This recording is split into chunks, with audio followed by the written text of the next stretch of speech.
नमस्ते, मेरा नाम राजा कनौजिया है और आप मेरे यूट्यूब चैनल ए मॉन्टून जीके देख रहे हैं। अगर आप छात्र हैं और आप डिसेबल हैं यानी दिव्यांग हैं या विकलांग हैं और सरकारी नौकरी की तैयारी करते हैं या प्राइवेट नौकरी की तैयारी करते हैं, प्राइवेट नौकरी में भी फार्म भराता है और सरकारी नौकरी का भी फॉर्म फिल होता है। एसएससी की तैयारी कर रहे हो, बैंकिंग की तैयारी कर रहे हो, बीपीएससी की तैयारी कर रहे हो, आईएएस की तैयारी कर रहे हैं या किसी भी प्रकार की सरकारी नौकरी प्राइवेट नौकरी की तैयारी कर रहे हैं, तो जब आप फॉर्म फिल करने जाते हैं तो आपके सामने आप जब डिसेबल में यस करते हैं, डिसेबल वाले कॉलम में जैसे आप यस करते हैं तो आपके सामने आ जाता है कि आप ओएच में हैं, वीएच आता है, एचएच आता है, डीडी आता है, एमडी आता है। या अगर उसमें यह चीज़ नहीं भी आ रहा है तो आपको वहाँ लिखा हुआ मिलेगा लोकोमोटिव डिसेबिलिटी और विजुअली इम्पेयर्ड, उसके बाद आपको लिखा होगा हियरिंग इम्पेयर्ड, उसके बाद लिखा होगा मल्टी डिसेबिलिटी। अगर यह भी नहीं लिखा हुआ आता है तो जैसे रेलवे, एसएससी, बैंकिंग का हो गया, अगर उसका सीट देखिएगा, जो रिक्ति का जो तालिका होता है, पैनल होता है, रोस्टर होता है, उस रोस्टर में देखिएगा तो लिखा होगा वीएच का 5 गो सीट है, ओएच का 7 गो सीट है, डीडी का 7 गो सीट है, एमडी का 5 गो सीट है, ओएच का 8 गो सीट है। इस तरह से कुछ लिखा रहता है। तो मुझे समझ में नहीं आता है, डिसेबल लोगों को समझ में नहीं आता है कि मैं जिस चीज़ से विकलांग हूँ, अगर हाथ से विकलांग हूँ तो मैं कौन सी कैटेगरी में देखूँ और कौन से कैटेगरी का फॉर्म फिल करूँ। अगर मैं आँख से हूँ तो कौन से कैटेगरी में आता हूँ और कौन से कैटेगरी में मुझे फॉर्म फिल करना चाहिए। ठीक है, मैं कान से हूँ तो मैं कौन से कैटेगरी में आता हूँ और कौन से कैटेगरी में फॉर्म फिल करना चाहिए, ताकि लास्ट में कोई दिक्कत नहीं हो। ऐसा ना हो कि आप आँख से दिव्यांग हैं और हाथ वाला में डाल दिए और लास्ट में जाकर आपका सिलेक्शन ही नहीं हुआ, मेरिट ही नहीं बना। क्योंकि हाथ वाला दिव्यांगता लोगों के लिए जो है सो हाथ से संबंधित काम नहीं दिया जाता है। आँख से संबंधित जो दिव्यांग है तो उनको ऐसा काम दिया जाता है जो सुविधाजनक हो। तो अगर आँख वाला हाथ में डाल देगा, हाथ वाला आँख के फॉर्म फिल कर देगा तो फिर कैसे होगा, आप ही सोचिए। तो इसको ध्यान में रखते हुए जो है सो सरकार वैकेंसी निकालती है, तो वहाँ जो है सो इस बात को भी बताती है कि कौन से कैटेगरी के दिव्यांग हैं, विकलांग हैं, जो कौन सा काम करने वाले हैं और कौन सा पोस्ट उनके लिए अच्छा है, सुविधाजनक है। उसी पोस्ट को ध्यान में रखते हुए फॉर्म फिल किया जाता है। जैसे आप डिसेबल में यस कीजिएगा तो आपके सामने लिखा हुआ आ जाता है विजुअली इम्पैक्ट, यानी वीआई कोड हो गया आपका विजुअली इम्पैक्ट। विजुअली इम्पैक्ट में कौन कौन आते हैं?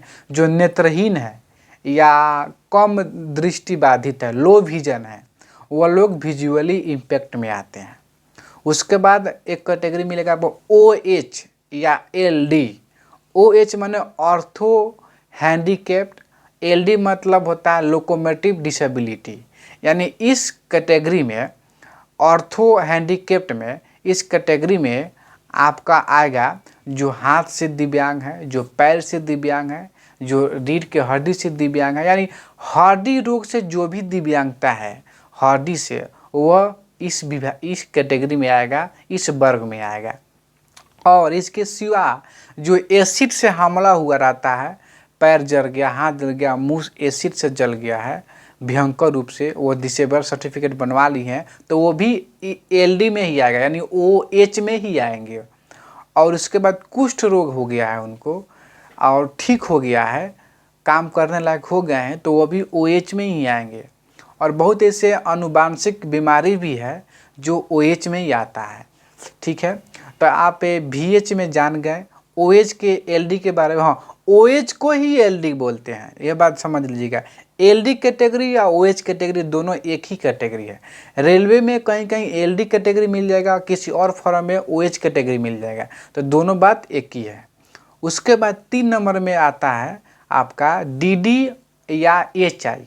डीडी या एचआई दोनों एक ही हुआ। देखिए, डीडी का मतलब हुआ डीफ डम्ब और एचआई का मतलब हुआ हियरिंग इम्पैक्ट, यानी जो कान से बहरा है, जो सुन नहीं पाता है, वह जो है सो HI में आएगा, यानी DD में आएगा। DD और HI दोनों एक ही बात है। तो और DD का मतलब होता है डीफ डम्फ, HI का मतलब होता है हियरिंग इम्पैक्ट। देखिए, जो पूर्ण रूप से बाधित हैं, यानी उनको कुछ सुनाई नहीं देता है, तो 70 dB से ज़्यादा का श्रवण या नहीं सुन पाते हैं, तो यानी इसका मतलब है कि पूर्ण रूप से बाधित हैं।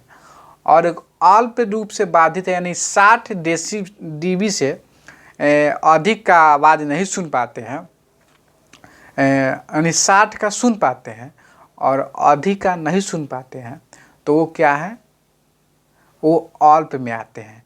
तो इनका कैटेगरी नाम है DD या HI, यानी हेयरिंग इम्पैक्ट। उसके बाद 4 नंबर में आता है मल्टी डिसेबिलिटी, यानी MD कैटेगरी। MD कैटेगरी का कट ऑफ भी कम जाता है और इसका जो है सो विद्यार्थी अधिक नहीं है, इसलिए MD कैटेगरी में अब मल्टी डिसेबल इसका फुल फॉर्म हो गया। तो अब आप जान गए कि VI किसे कहते हैं, LD किसे कहते हैं, OH किसे कहते हैं, DD किसे कहते हैं, HI किसे कहते हैं, MD किसे कहते हैं। अगर फिर भी आपको दिक्कत हो रहा है ये समझने में, तो हमसे आप फ़ोन कीजिए, बात कीजिए, मैं आपको बता दूंगा। कमेंट कीजिएगा, मैं वहाँ भी बता दूंगा। या हमसे बात करना चाहते हैं तो कॉल मी 4 एक ऐप आता है, गूगल प्ले स्टोर से डाउनलोड कर लीजिएगा कॉल मी 4 ऐप, और उसमें सर्च कीजिएगा AM121 GK, मेरा यूट्यूब का नाम है, उसको सर्च कीजिएगा, वहाँ फ़ोन लगा लीजिएगा। 1 मिनट का 2 रुपया चार्ज कटेगा, आप हमसे बात कर लीजिएगा, 1 मिनट में मैं सब कुछ बता दूंगा और आपकी शंका दूर हो जाएगी। और जो है सो आप फॉर्म भरते समय गलती नहीं कीजिएगा। देखिए, एक फॉर्म तो आता है बहुत दिन के बाद, उसमें भी गलती कर दीजिएगा, लास्ट में मेरिट नहीं बनेगा, छटा जाइएगा, तो कितना बुरा लगेगा आपको। इसलिए पहले से जान लीजिए, उसके बाद फॉर्म भरते समय कोई दिक्कत नहीं होगा। फॉर्म को सावधानीपूर्वक भरिए, नौकरी लीजिए, उसके बाद जो है सो अपना ज़िंदगी यापन कीजिए अच्छे से। तो आज के लिए इतना ही रखते हैं। वीडियो अच्छा लगा होगा तो वीडियो को लाइक कर दीजिए और चैनल को सब्सक्राइब कर लीजिएगा। आज के लिए इतना ही। जय हिंद, जय भारत, जय दिव्यांग।